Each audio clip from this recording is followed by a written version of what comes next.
শেষ 15-20 minute Argentina যেভাবে খেলে, এই খেলার সঙ্গে আগের খেলার কি মিল পাওয়া যায়? মানে প্রত্যেকটা ম্যাচে আমরা একই রকম সিনারিও দেখছি, সেটা আপনি মিশর ম্যাচের কথা বলেন বা কাবু ভার্দের ম্যাচের কথা বলেন, প্রত্যেকটা ম্যাচে আমরা দেখছি আর্জেন্টিনা শেষের 20 মিনিট 25 মিনিটে যেভাবে খেলছে, এই খেলা আসলে একটু অন্য লেভেলের। তার আগের খেলার সঙ্গে একেবারেই কম্পেয়ার করা যাচ্ছে না। আজকে যদি আর্জেন্টাইন মিডের কথা আলাদা করে বলেন, আসলে একেবারে যাচ্ছে তাই অবস্থা। বিশেষ করে একটা ফরমেশন দেখে একটু অবাকই লেগেছে। স্কালোনি আসলে এই জায়গাটাতে কি ভেবে তিনি আসলে এই ধরনের ট্যাকটিক সাজাচ্ছেন, সেটি হচ্ছে যে আমরা জানি যে রদ্রিগো দি পল আর লিওনেল মেসি, এই দুইজনের মধ্যে একটা ইন্টারকানেক্টিভিটি থাকে, আমরা সেই গ্রুপ স্টেজ থেকে দেখেছি। এবং মেসি আর দি পল তাদের যখন 1-to-1 হয় অনেক বেশি, তখন চান্স ক্রিয়েট হয় বেশি। তাই মেসি আর দি পল খুব একই লাইনে খেলার চেষ্টা করেন, কাছাকাছি থাকেন। আজকে কিন্তু সেটা দেখা যায়নি। রদ্রিগো দি পল এবং লিওনেল মেসি, আজকের যে ফরমেশন ছিল স্কালোনি, সেখানে তাদের মধ্যে ডিস্টেন্সটা অনেক বেশি। এবং মেসি কিন্তু খুব বেশি বল পাচ্ছিলেন না। মেসি যখন বল নিয়ে মুভ করছিলেন, খুব স্বাভাবিকভাবে মেসিকে ব্লক করার জন্য ইনস্ট্যান্ট 2জন 3জন 4জন পর্যন্ত সুইস ডিফেন্ডাররা তাকে ঘিরে ফেলছিল, ক্রাউড বাড়াচ্ছিল। কিন্তু ওই জায়গায় মেসি যে 1-to-1 করে পুশ করেন প্রত্যেকটা ম্যাচে, আমরা যেটা দেখেছি, সেই রদ্রিগো দিপলকে তার সঙ্গে বা তার আশেপাশে দেখা যাচ্ছিল না, কারণ দিপল আরও একটা সাইডে ছিল। এবং সেখান থেকে এই যে ফরমেশন আর্জেন্টিনা খেলছে, সেই ফরমেশনের সঙ্গে ডিপল খুব একটা কানেক্ট করতে পারছিলেন বলে মনে হচ্ছিল না। এমনকি এনজো ফার্নান্দেজও আজকে একেবারেই তার ছায়া হয়েছিল, যেভাবে তিনি পারফর্ম করেন তাকে সেইভাবে দেখা যায়নি। যদিও শেষে আলমাদাকে নামানো হয়েছে, প্রথমে একটু অবাক করলেও আলমাদা কিন্তু খুব কুইক কিছু পেস জেনারেট করেছেন।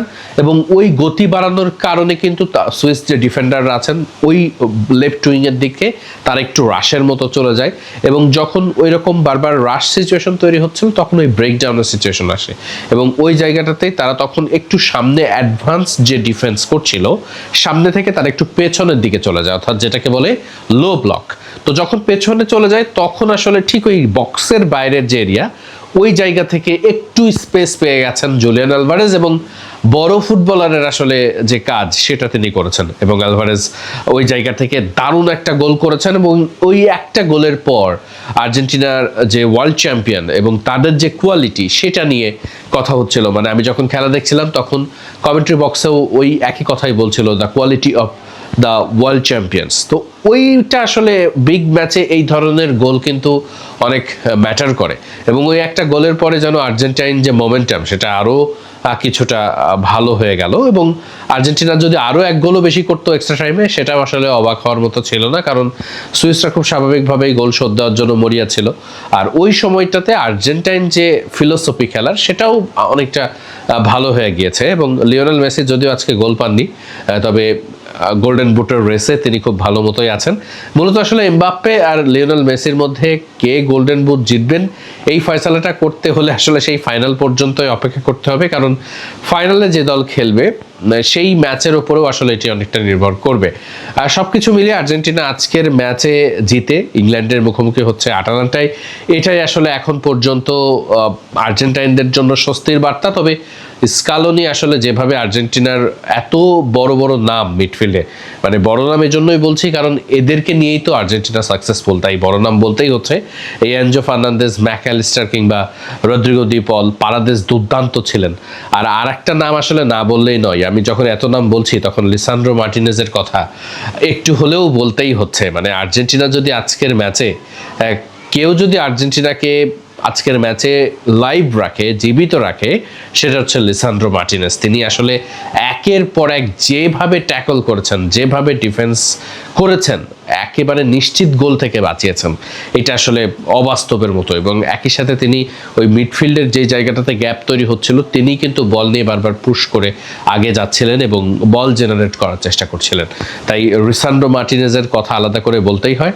আর্জেন্টিনার ম্যাচের অনেক আজকে হয়তোবা ব্যাকওয়ার্ড দেখা যাবে, যে জায়গাগুলো নিয়ে আলোচনার সুযোগ আছে, তবে লিসান্ড্রো মার্টিনেজ যেভাবে খেলেছেন সেটার প্রশংসা করতেই হয়। এবং ওই লাল কার্ড নিয়েও হয়তোবা অনেকে কথা বলছেন, সেটা সেটা লাল কার্ড কেন হয়েছে।